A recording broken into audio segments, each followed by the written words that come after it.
Good morning students.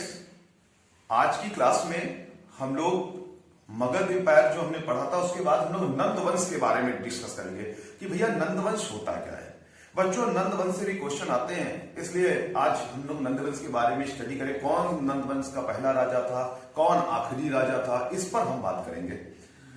सबसे पहले महापद्म नंद time period दिया है 344 से 329 बिफोर क्राइस्ट।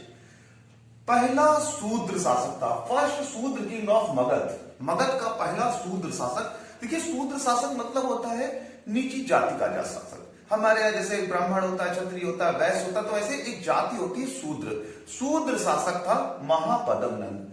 उसके अनदर नेम थे उग्रसेन और परशुराम। देखिए बेटा उग्रसेन का मतलब ये होता है कि जो महापद्म नंद थे ये एक बड़ी सेना रखते थे, इसलिए इनको उग्रसेन कहा जाता था। और काफी शक्तिशाली राजा थे, इसलिए इनको परशुराम भी कहा जाता था। अगर आपसे लेखपाल एसएससी रेलवे में पूछे कि भाई परशुराम किसको कहते थे, तो महापद्म नंद को परशुराम कहते थे। ये कई बार क्वेश्चन एसएससी रेलवे लेखपाल में आया हुआ है। पाणिनि इनके बहुत अच्छे मित्र थे, जिन्होंने एक पुस्तक अष्टाध्यायी, यहां पे बहुत ही इंपॉर्टेंट पुस्तक है अष्टाध्यायी, इसकी रचना की थी। और यही किताब पहला संस्कृत व्याकरण ग्रंथ है हमारे भारत में। समझ लीजिए कितनी महत्वपूर्ण किताब है। ये किताब कई बार पेपर में आई है कि अष्टाध्यायी की रचना किसने की है, तो किसने की है बच्चों? पाणिनि ने की है। इसके बाद धनानंद 329 से 323 before Christ, last king of Nand dynasty. Nand dynasty के आखिरी शासक थे। बच्चों मैं बताना चाहूंगा कि जो धनानंद थे बड़े घमंडी राजा थे। हमारे गुरु चाणक्य का इन्होंने भरी सभा में अपमान किया था, क्योंकि सिकंदर ने भारत पर आक्रमण किया था और यही बताने अपने आश्रम से चाणक्य गए हुए थे। और भरे दरबार में हमारे गुरु चाणक्य का अपमान हुआ था और धनानंद ने किया था।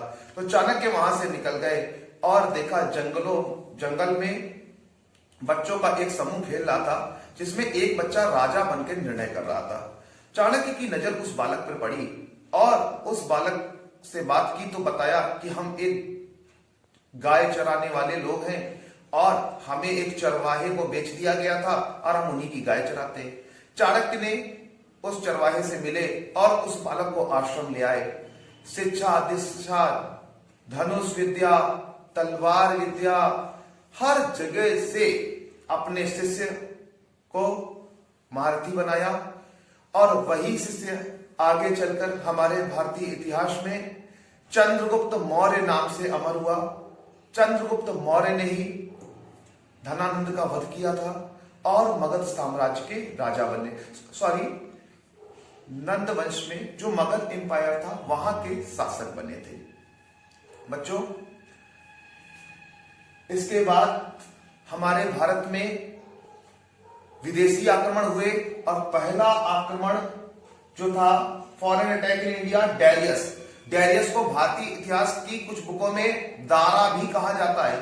तो दारा 516 बीसी में दारा ने भारत पर आक्रमण किया था। उसके बाद अलेक्जेंडर, जिनको सिकंदर कहते हैं, 326 before Christ, he attacked on India 326 before Christ. उसने अलेक्जेंडर ने 326 ईसा पूर्व भारत पर आक्रमण किया। उस समय तक्षशिला का राजा आम्भी था। 323 ईसा पूर्व अलेक्जेंडर की 32 वर्ष की आयु में क्या हो गई थी? मृत्यु हो गई थी। कहां हुई? बेबीलोन में। कई बार क्वेश्चन आया सिकंदर की मृत्यु कहां हुई थी, तो कहां हुई थी बच्चों? बेबीलोन में हुई थी। अलेक्जेंडर ने जब युद्ध किया तो झेलम नदी के किनारे पंजाब के राजा पोरस हुआ करते थे, राजा पोरस से युद्ध हुआ था और इस युद्ध में राजा पोरस हार गए थे, अलेक्जेंडर जीत गया था और इसी युद्ध के बाद से उसने भारत पर कब्जा करने की कोशिश शुरू कर दी थी। मैं बताना चाहूंगा बच्चों, एक बार पेपर में क्वेश्चन आया कि झेलम नदी का पुराना नाम क्या है, तो बच्चों झेलम नदी का पुराना नाम हाइडेस्पीज नदी है। कई बार ये क्वेश्चन आया कि झेलम नदी का पुराना नाम बता दीजिए, हाइडेस्पीज नदी।